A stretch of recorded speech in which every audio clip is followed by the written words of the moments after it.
The sky above Earth had not been blue for 3 years. Ever since the Velen ships arrived, a pale gray covered everything.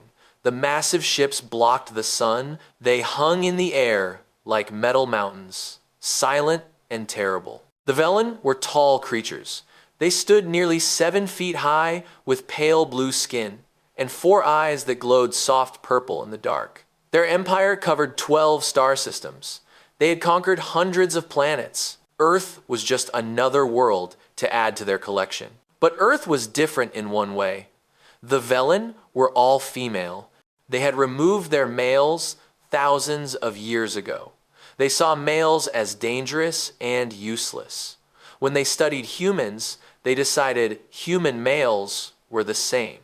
Too aggressive, too unpredictable, a threat to order. So they gave a simple command: kill them all. The purge lasted 18 months. Human women were kept alive. They could work, they could serve. But the men were hunted in every city, every village, every hidden corner of the world. The Velen were thorough. Their scanning technology found heat signatures underground. Their drones searched forests and mountains. Their soldiers went door to door. When it was finished, Empress Sora made her announcement. Her face appeared on every screen on Earth and across her empire. She was beautiful in a cold way. Her 4 eyes looked at the camera without emotion. Her voice was calm, like someone reading a simple report. The human male population has been eliminated, she said. The threat is ended. Humanity will now serve the Empire in peace. The transmission ended. Across the galaxy, Velen citizens nodded in approval. Another problem solved. Another species tamed. But the Empress was wrong. Deep beneath the ruins of Old Sol, in a basement that had survived 3 wars, a man named Kang Tae-ho was still breathing. Tae-ho was 32 years old. Before the invasion, he had been an aerospace engineer. He designed satellites. He dreamed of building ships that could travel to Mars. Those dreams died when the Velen came. But Tae-ho refused to die with them. He survived because of the women around him. His sister, Kang Minji, had been the first to hide him. She worked in a Velen administration office. She learned how to fake death records. She erased Tae-ho from every database she could access. Other women joined the effort. A doctor named Yuna, who signed false death certificates. A teacher named Jisoo, who smuggled food. A mechanic named Hana, who built hidden rooms. They called themselves the Silent Network. And they had one rule: the men they protected must never be found. Tae-ho lived in darkness for 3 years. His room was small, barely bigger than a closet. He had a thin mattress, a few books, and a small light that he could only use for a few hours each day to save power. He exercised in the tiny space. He read everything he could find. He listened to the radio signals that Minji secretly recorded for him. He learned about the Velen, their language, their history, their weaknesses. He never stopped believing he would see the sun again, but his luck ran out on a cold November morning. A Velen scout ship was doing a routine patrol over the ruins of Sol. Most of the city was empty now. Humans had been moved to work camps. The old buildings were left to rot. The scout ship had new sensors. They were designed to find underground bunkers that older equipment might miss. As the ship passed over Tae-ho's hiding place, a small light blinked on the control panel. Heat signature, 1 living body. Male, the Velen pilot blinked all 4 of her eyes. This was impossible. The purge was complete. Every male was dead. She checked the reading again. It was correct. She called for backup. Within 2 hours, 50 Velen soldiers surrounded the old building. They cut through concrete and metal. They dug down into the earth. Tae-ho heard them coming. He had nowhere to run. When they pulled him from his hiding place, the soldiers stared at him like he was a ghost. He was thin and pale from years without sunlight. His hair was long and messy. His clothes were worn and old. But he was alive. A male human, still alive. The news traveled fast. It reached the ears of generals and nobles. It reached the imperial palace on the Velen homeworld. It reached Empress Sora herself. She was in her throne room when she heard. The throne was carved from a single piece of black crystal. It sat on a platform above everyone else, so she could look down on all who came before her. She had ruled for 200 years. Nothing surprised her anymore. But this surprised her. "Bring him to me," she commanded. The journey from Earth to the Velen homeworld took 3 days. Teho was kept in a small cell on the ship. The guards watched him constantly. They did not speak to him. They looked at him like he was a strange animal. Teho did not fight. He did not beg. He spent the journey learning. He listened to every word the guards said to each other. He watched their movements. He memorized everything. When the ship landed, he was pulled through long hallways of white stone and purple light. The Velen palace was enormous. It made every building on Earth look small.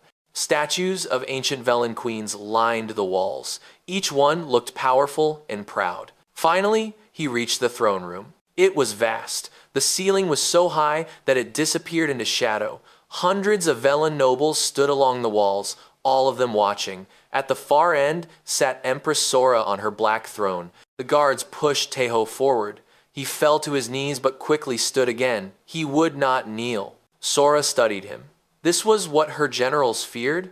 This thin, tired creature? He was smaller than the weakest Velen child. His species lived such short lives. They were fragile, weak. But then she looked at his eyes. He was staring directly at her. Not with fear, not with hate, with something else. Something that looked almost like curiosity. No one looked at her like that. Not her generals, not her nobles. They all looked at the floor when they stood before her. They trembled. This human did not tremble. "You are the last," she said. Her voice echoed through the great hall. "The last of your kind. Do you understand what that means?" Teho was quiet for a moment. Then he spoke.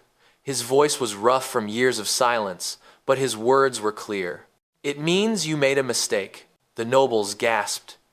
Guards reached for their weapons, but Sora raised one hand and everyone froze.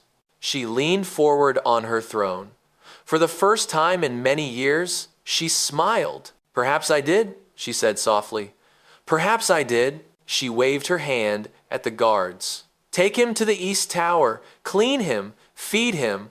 I want him alive." As the guards led Teho away, he allowed himself one small breath of relief. He was not dead yet, and as long as he was breathing, he had a chance. Behind him, Empress Sora watched him go. Her smile faded, replaced by something more dangerous. Curiosity. She wanted to know what made this creature so different, and she always got what she wanted. The East Tower of the Imperial Palace was not a prison, but it was not freedom either. Teho was given a room with a real bed, clean clothes, and food that was strange but filling.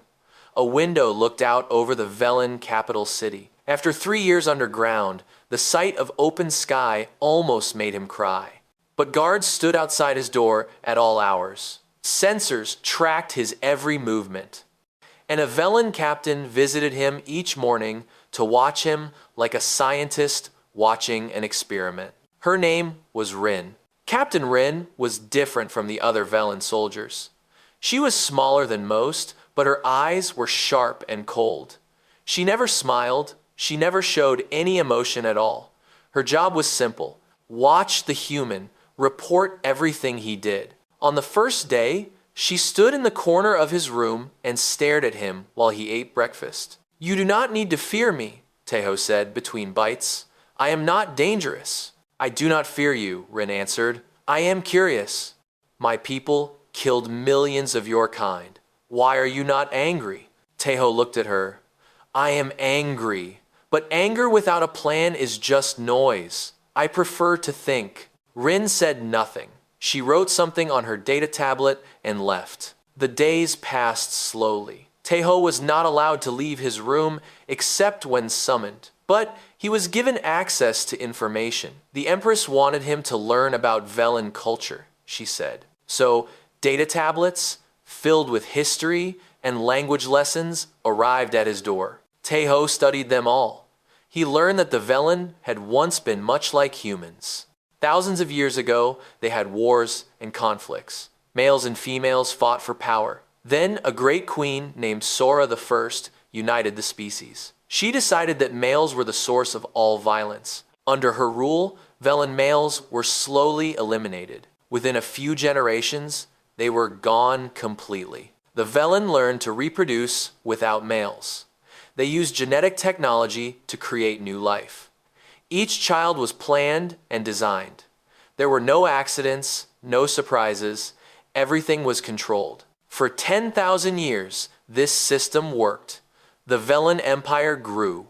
They conquered world after world. They believed their way was perfect. Then they met humanity. Humans were everything the Velen were not.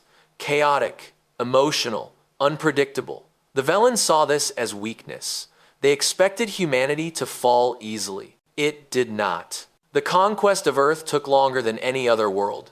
Human soldiers fought back with weapons made from scraps. Civilians formed resistance groups. Even after defeat, humans refused to truly submit. The Velen had never seen anything like it. Taeho understood now why they killed the men. It was not hate, it was fear. On the seventh day, something unexpected happened. An alarm rang through the palace. Guards ran past Taeho's door, shouting orders. The air recycling system had failed in the lower levels. Hundreds of workers were at risk. Rin appeared at his door. "Stay inside," she ordered. "What happened?" Taeho asked. "The air system broke. Our engineers cannot fix it in time."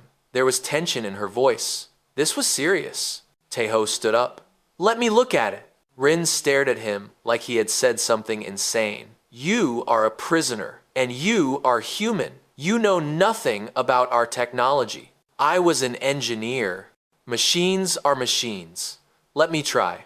For a long moment, Rin said nothing. Then she grabbed his arm and pulled him into the hallway. "If this is a trick, I will kill you myself." They ran through corridors and downstairs. The lower levels of the palace were filled with smoke and panic. Velen workers stumbled through the halls, coughing. Guards tried to maintain order. Rin pushed through the crowd until they reached the air recycling center. It was a massive room filled with machines that Taeho had never seen before. But he recognized the basic design. Pumps, filters, fans. The principles were the same as Earth technology, just more advanced. 3 Velen engineers stood around a control panel, arguing. When they saw Taeho, they looked confused. "What is this creature doing here?" one demanded. "He claims he can help," Rin said. Her voice made it clear she did not believe it. Taeho ignored them all.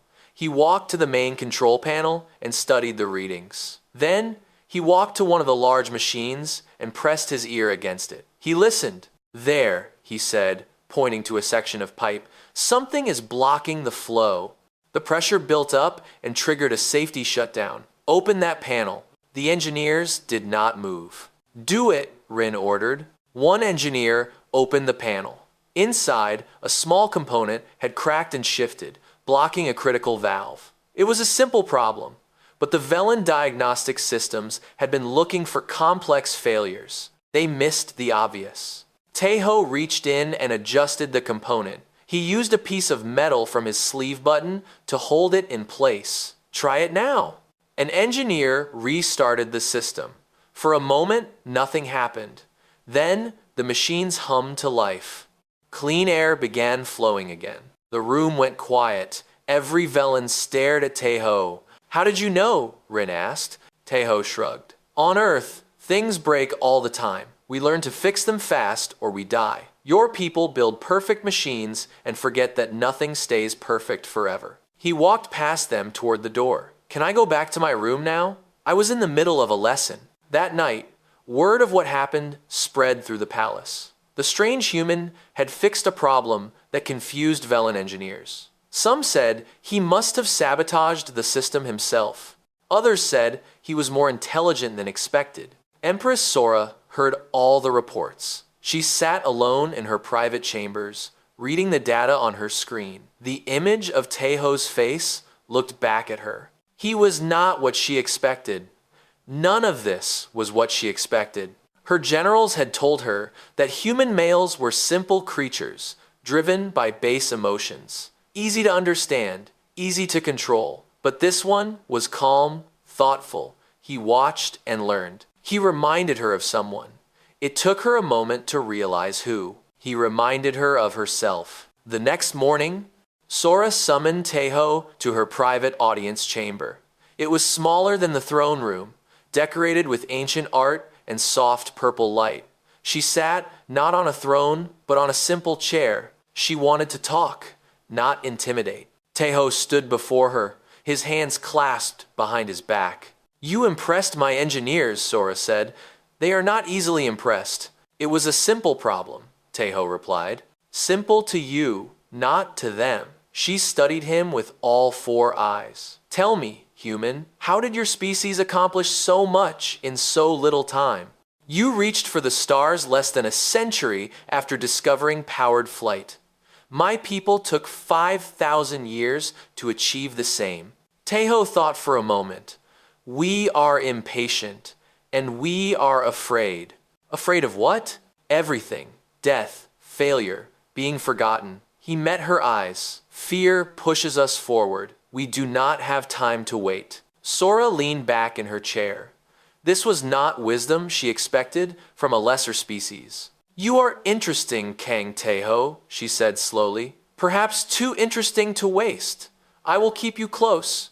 I want to understand what makes your kind so different." Taeho bowed his head slightly, as the Empress wishes.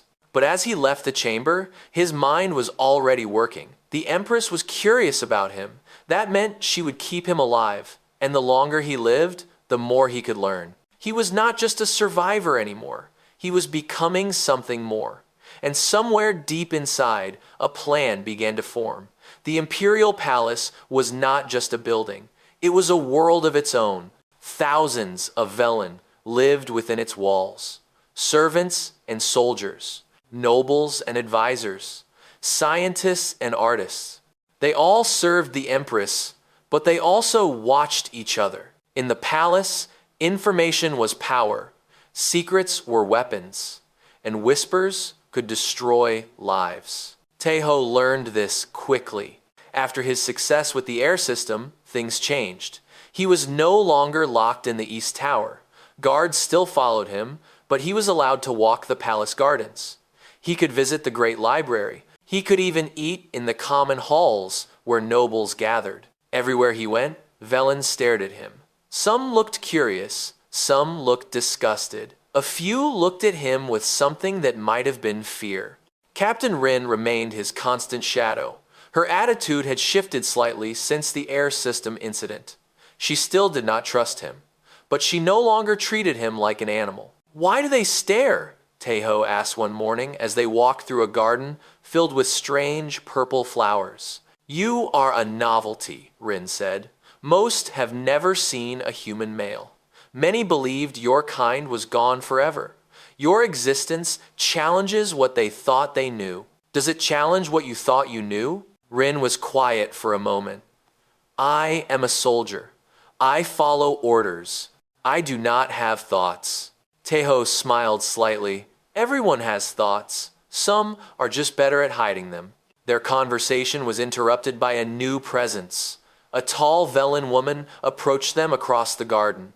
She was older than Rin, with darker blue skin and silver decorations woven into her hair. Her four eyes were bright and sharp, like a predator watching prey. Rin immediately stood straighter. "Lady Kessa." "Captain!" Kessa barely looked at Rin. Her attention was fixed on Taeho. "So, this is the famous human, the one who repairs our machines." Her voice was smooth but cold. "Tell me, little creature, do you know any other tricks?" Taeho bowed his head politely. "I know many things, Lady Kessa, but I am not sure which ones would interest you." Kessa's eyes narrowed. Clever. The Empress must find that amusing. She stepped closer, looking down at him.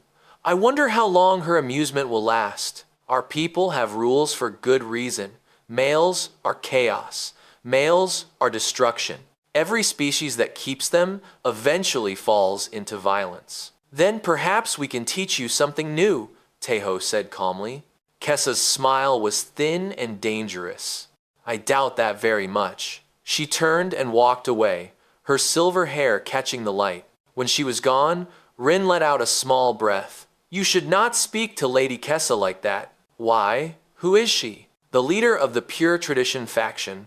They believe our ways should never change. They oppose the conquest of Earth. They think humans should have been destroyed completely, not used as workers. Rin paused. They hate the Empress for showing you mercy. Mercy? Teho almost laughed. Is that what this is? You are alive. In the Empire, that is mercy. That evening, Teho was summoned to the Empress's private chambers. Again. This had become a regular occurrence. Sora enjoyed their conversations. She asked him questions about Earth, about human history, about the way his people thought. Tonight, she wanted to know about war. Your species fights constantly, she said. They sat across from each other at a small table. Food and drink filled the space between them. Even before we arrived, you were at war with each other. Why? Teho considered the question. Many reasons. Resources, power, beliefs. Sometimes we fight because we are afraid. Sometimes because we are angry. Sometimes because we have forgotten how to do anything else. This is madness. Perhaps. But it also makes us strong. Teho picked up a small fruit and examined it. Your people became great by removing conflict, by making everything orderly and controlled. But we became what we are through conflict. Every war taught us something. Every defeat made us try harder. Our chaos is also our engine. Sora was quiet for a long moment. You speak of your people's violence as if it is a virtue. Not a virtue, a tool. Teho met her eyes. The same fire that burns a house can also forge a sword. It depends on how it is used. This was dangerous ground. He knew he was speaking to the ruler of an empire that had killed millions of his people. But he also knew that Sora valued honesty more than flattery. She had enough servants who told her what she wanted to hear. Tell me, Sora said slowly, if I gave you an army, what would you do with it? It was a test. Everything she said was a test. That depends, Teho answered. What would you want me to do? No, I am asking what you would want. Teho thought carefully. I would not want an army. I would want time. The ability to build something instead of destroying something. That is what my people never had enough of. Time. For a moment, something flickered in Sora's eyes. It might have been surprise. It might have been respect. You are not what I expected, King Teho, she said softly. Neither are you, Empress. They sat in silence for a while, eating and thinking. Outside the window, the sky was dark and filled with unfamiliar stars. But their peace was interrupted by urgent news. A servant rushed in with a message. There were protests in the outer districts. Some Velen citizens were demanding the humans' execution. Lady Kessa had given a speech, calling the Empress's judgment into question. Sora's expression hardened. The warm, curious woman disappeared. The Empress returned. Leave me, she told Teho. He bowed and left quickly. But as he walked back to his chambers with Rin, he thought about what he had seen. The Empress was powerful, but she was not all-powerful. There were those who wanted her to fall, and they saw Teho as a weapon they could use. Lady Kessa is moving against the Empress, Teho said quietly. Rin did not answer, but her silence was confirmation. What happens if Kessa wins? Teho asked. You die, Rin said simply, and probably many others. Kessa does not believe in mercy. Then we should make sure she does not win. Rin stopped walking. She turned to face him. We? There is no we. You are a prisoner. I am your guard. Our interests are not the same. Are they not? Teho looked at her steadily. You follow the Empress. If Kessa takes power, what happens to those loyal to Sora? What happens to you? Rin's jaw tightened. She did not answer. We are both trapped in this game, Teho said. The only question is whether we play to win or wait to be destroyed. He walked on, leaving Rin standing alone in the hallway. That night, as Teho lay in his bed, he thought about everything he had learned. The Empress needed him to be valuable. Kessa needed him to be a symbol of weakness. And somewhere on Earth, he hoped the silent network was still working. He was a piece on a board he did not fully understand. But pieces could be promoted. Pieces could change the game. He closed his eyes and dreamed of home. But in his dreams, he was not running. He was walking forward toward something new. He did not know if he would survive. But he knew he would not give up, never. On Earth, the rain never stopped. The Volan climate machines had changed the weather patterns. Gray clouds covered most of Asia. The sun was just a memory. But beneath the rain and the gray, something was growing. In an underground bunker near what used to be Busan, Commander Yuna studied a holographic map of the Velen Empire. The map showed 12 star systems, hundreds of planets, and millions of ships. It showed an enemy so vast that fighting them seemed impossible. But Yuna had learned long ago that impossible was just a word. She was 43 years old. Before the invasion, she had been a colonel in the Korean military. When the Velen came, she fought. When the military fell, she kept fighting. When the purge began, she helped hide as many men as she could. When most of them were found anyway, she swore revenge. Now, she led the largest human resistance group on Earth. They called themselves the Silent Network. The signal is confirmed, said Dr. Park Jisoo from across the room. Jisoo was younger than Yuna, with quick eyes and quicker hands.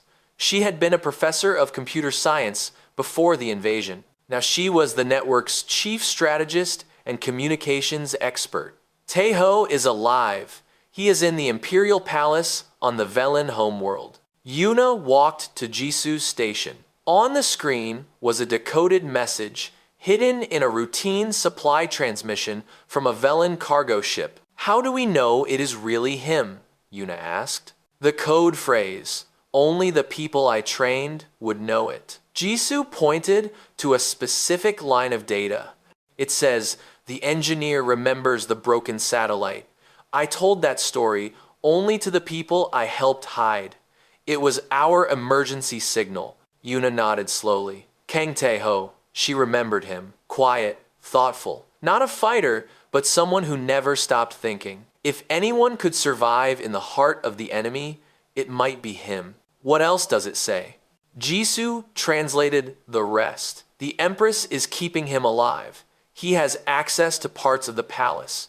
There is political conflict between the Empress and a noble called Kessa. He asks what we want him to do. Yuna was quiet for a long moment.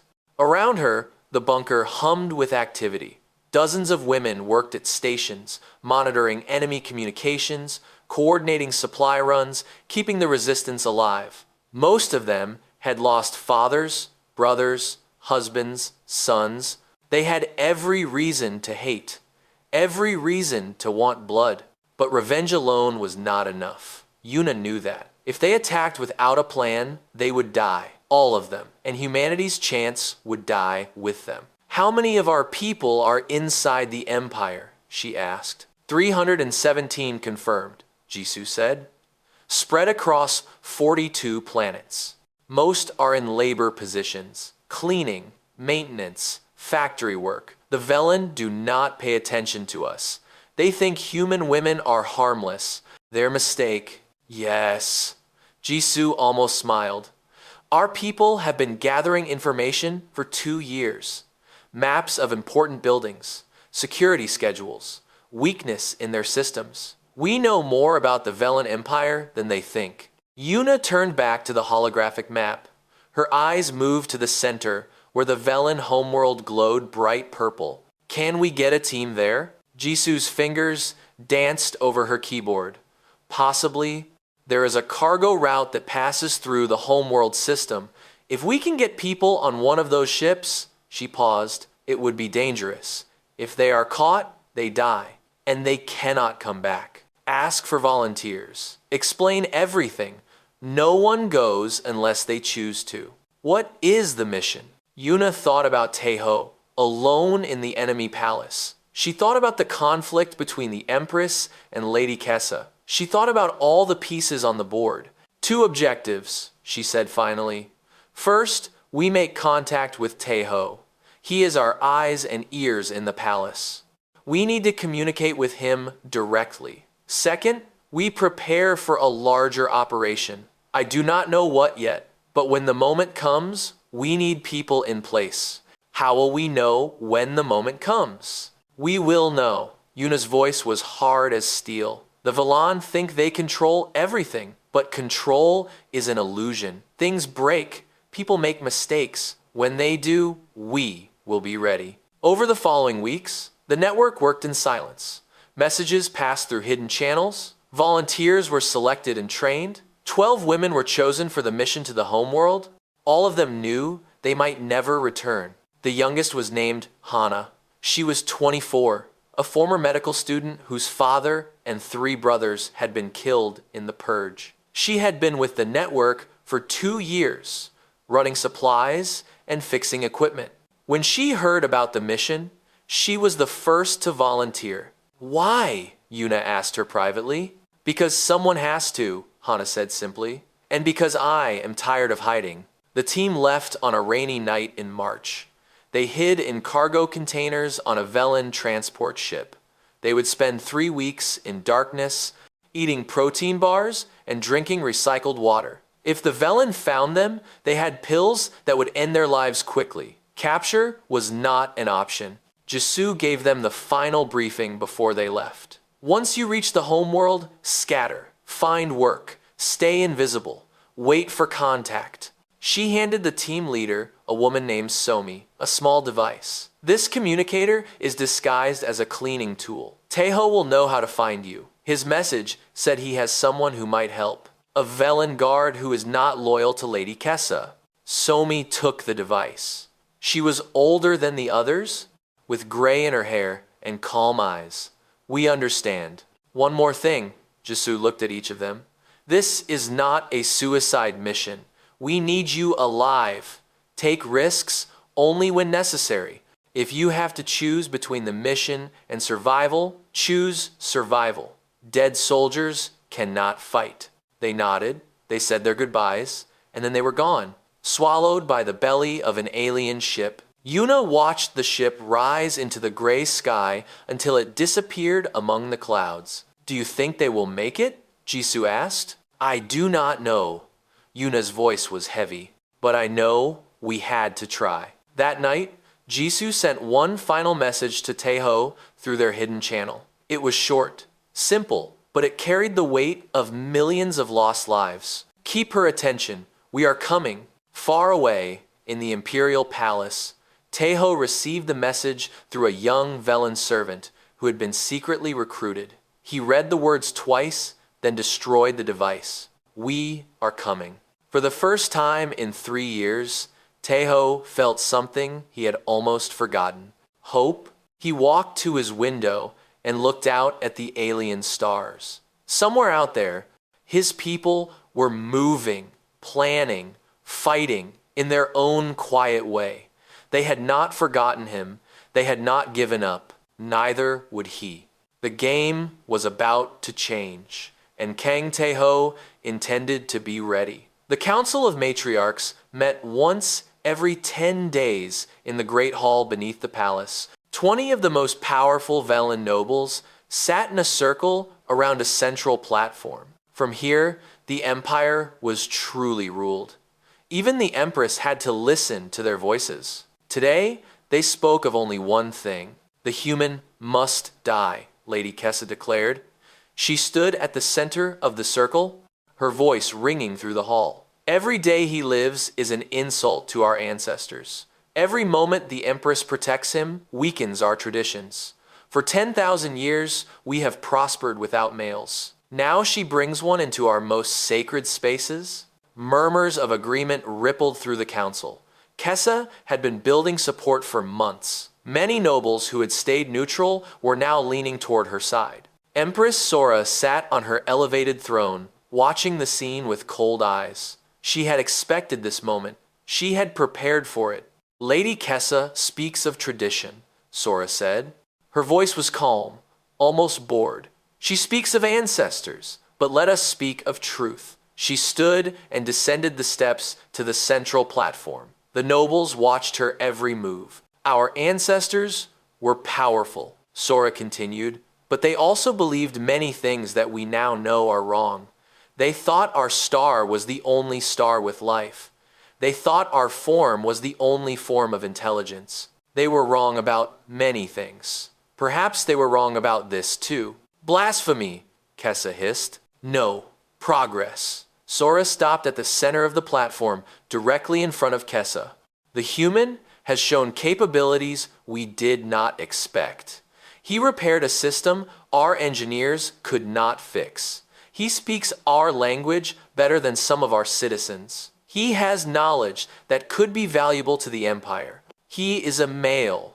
Males are chaos. Yes, Sora smiled slightly. And chaos is sometimes useful. She turned to address the full council. I have made a decision. As of today, I am declaring the human Kang Te-Ho as my official consort. The hall exploded. Nobles shouted in protest. Some stood from their seats.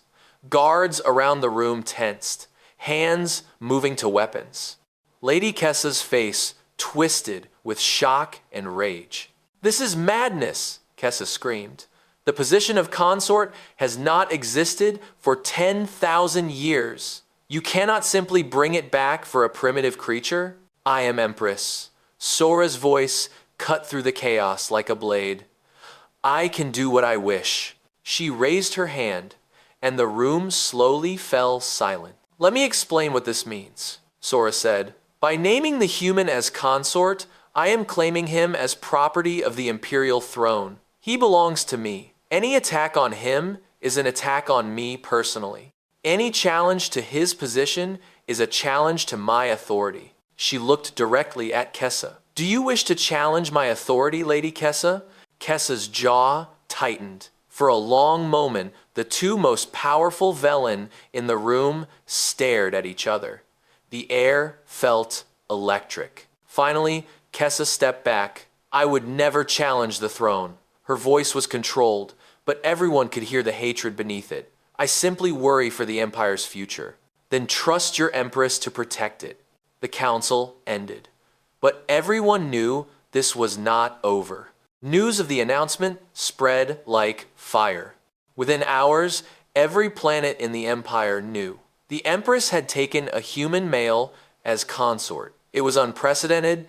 It was scandalous. It was the most talked about event in a century. On Earth, the silent network received the news with confusion and concern. What does this mean? Commander Yuna asked. Jisoo shook her head. I do not know. Either the Empress is protecting him or using him, maybe both. Contact our people on the homeworld. I want to know everything.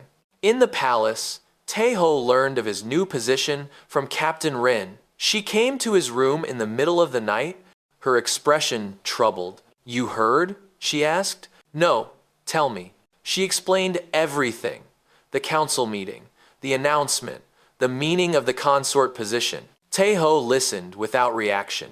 When she finished, he was quiet for a long time. Why would she do this? He finally asked. Politics? Rin sat in a chair across from him. It was the first time she had ever sat in his presence. Lady Kessa was gaining too much support. The Empress needed a bold move to reclaim control. By making you consort, she turns you into a symbol of her power. Anyone who attacks you attacks her directly. It is a dangerous game, but clever. And what happens to me in this game? Rin was quiet for a moment. Then she spoke honestly, something she rarely did. She does not love you. She does not truly care about you. You are useful. That is all. She met his eyes, and when you are no longer useful, you will be discarded or sacrificed. That is how power works. You speak as if you know from experience. I have served the throne for 30 years.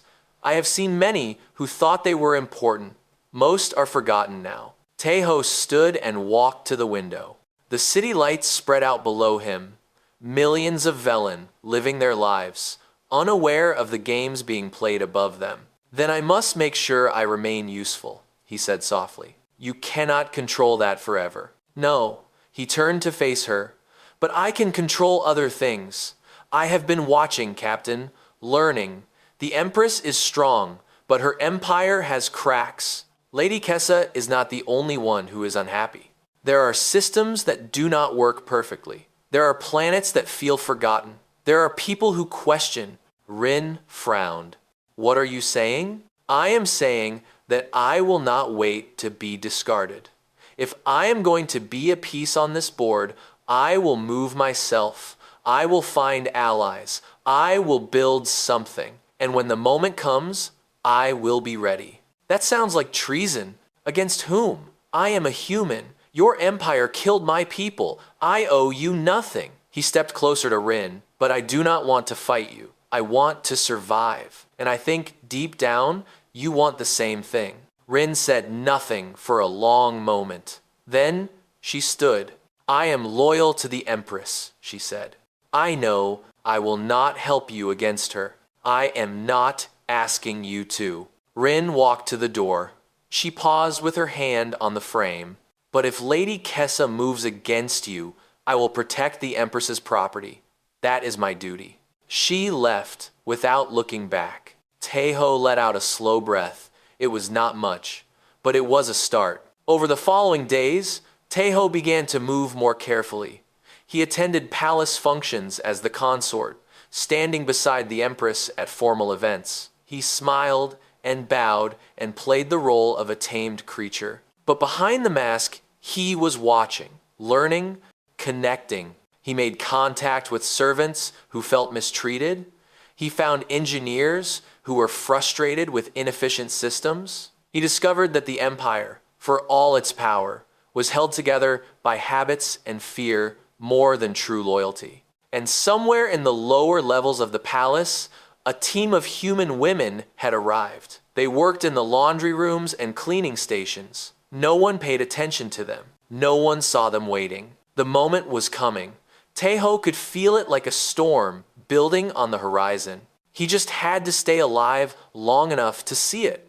The ceremony was scheduled for a night of celebration. Across the empire, people would watch as Empress Sora formally presented her new consort to the galaxy.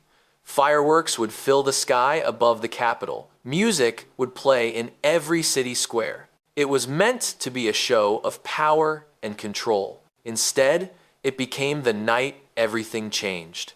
Taeho stood in his chambers, dressed in formal clothes that felt strange on his body. The fabric was soft and dark, decorated with silver patterns that marked him as property of the throne. A collar around his neck contained a tracking device.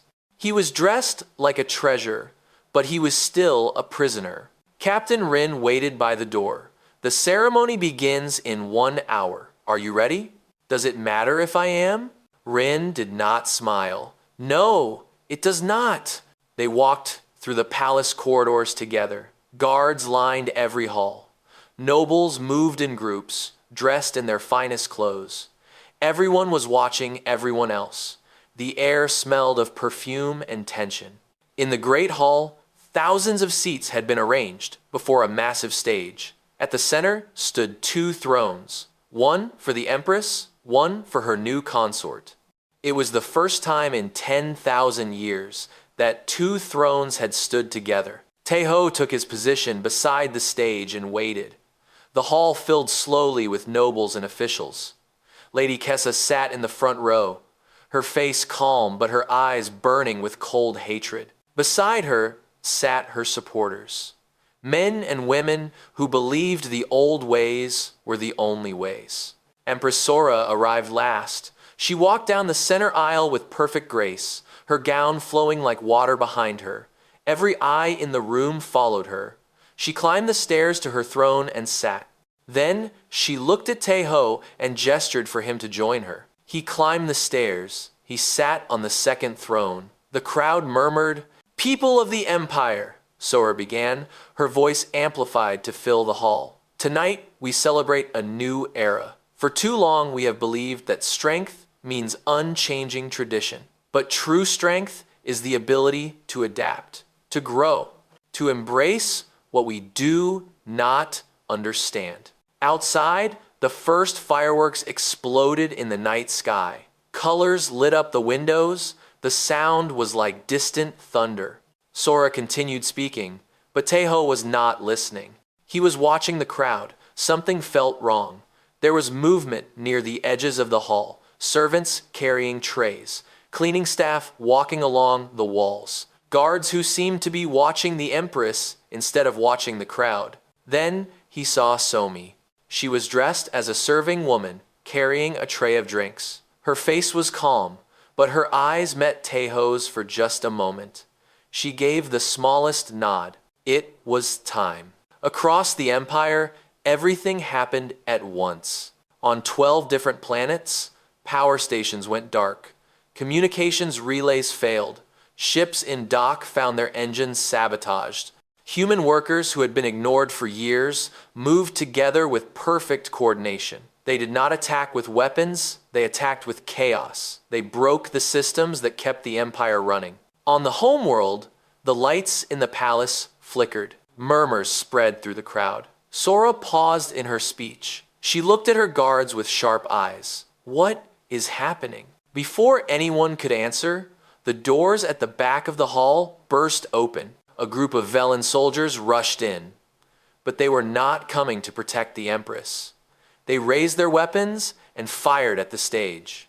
Sora moved fast. She threw herself aside as energy bolts struck her throne, shattering it into pieces. Guards rushed to defend her. Nobles screamed and ran for cover.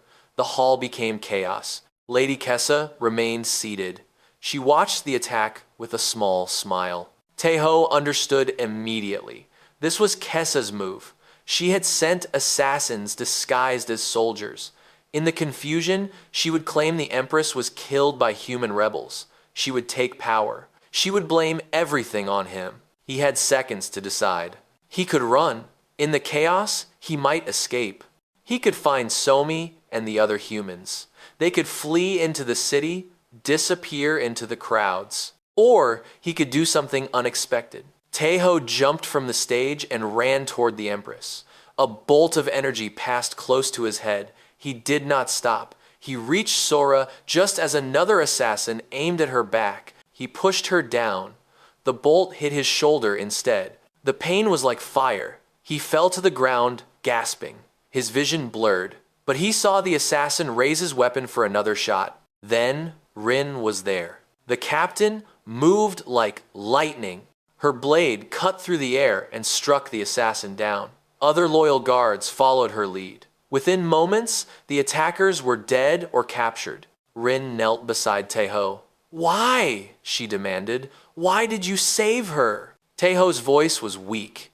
"Because a dead empress means war. War means my people die." He coughed. "She lives. We have a chance." He passed out. When he woke, he was in a medical chamber. Machines hummed around him. His shoulder was wrapped in strange bandages that pulsed with healing light. Empress Sora sat beside his bed. "You saved my life," she said. Her voice was different, softer. "You could have escaped. Instead, you protected me." Taeho's voice was rough. "I told you.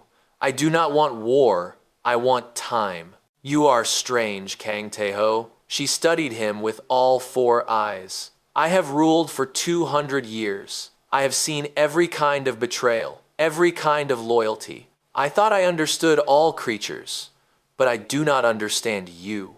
"Good. Maybe that will keep me alive." For the first time, Sora laughed. It was a small sound, but real. Lady Kessa has been arrested, she continued.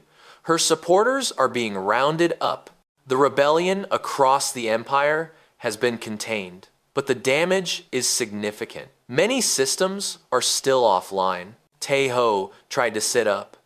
The humans who were involved. I know about them. Sora's eyes narrowed. I know about your people, the silent network, the women who infiltrated my palace. She paused. I should kill them all, but you will not. No, I will not. She stood and walked to the window. Because you were right. Your species does not give up. If I kill these rebels, more will come. If I destroy your planet, survivors will find a way to hurt me. You are like a disease that cannot be cured by violence. We prefer to call it determination.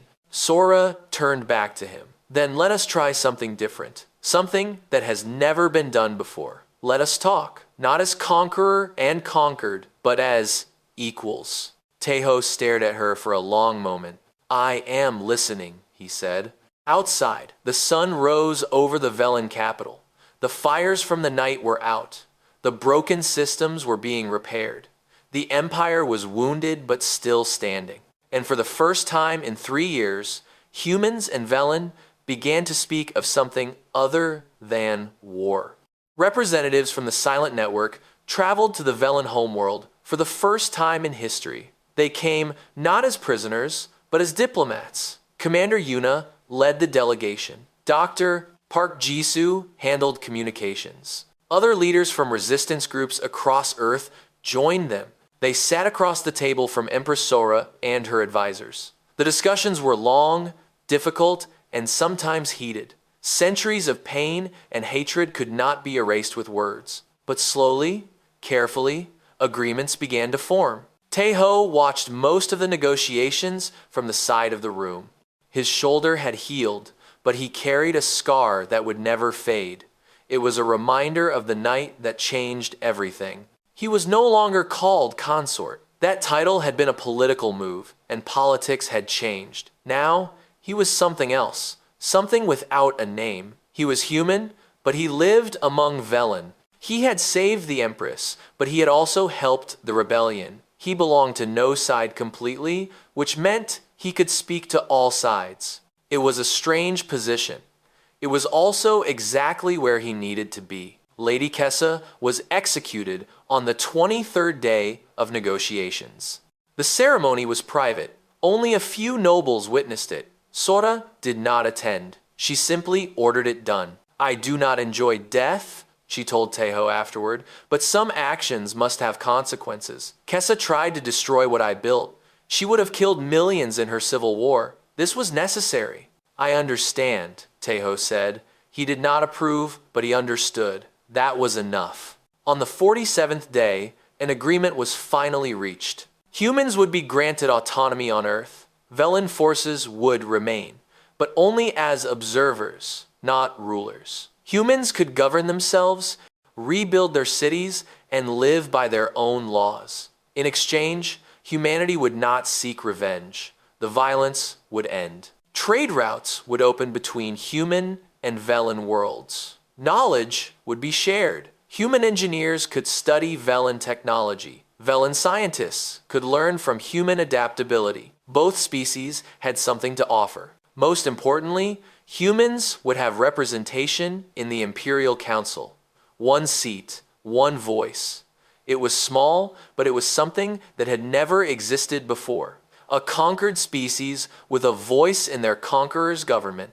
When the final document was signed, the room was silent for a long moment. Then Yuna spoke. This is not forgiveness, she said clearly. We cannot forgive what was done.